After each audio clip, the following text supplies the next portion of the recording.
United Airlines flight landing at Newark Liberty Airport hit a pole and a tractor trailer. Dashcam video shows the moment the truck gets hit.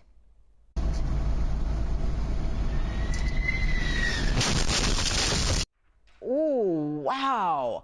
According to New Jersey State Police, as the plane approached the runway, a landing tire and the underside of the plane collided with a pole and the truck.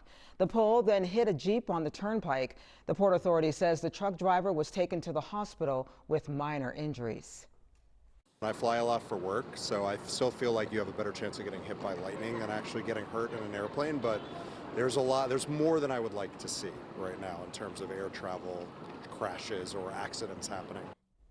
Well, in a statement, United Airlines said in part, the aircraft landed safely, taxied to the gate normally, and no passengers or crew were injured. Our maintenance team is evaluating damage to the aircraft, and we will investigate how this occurred.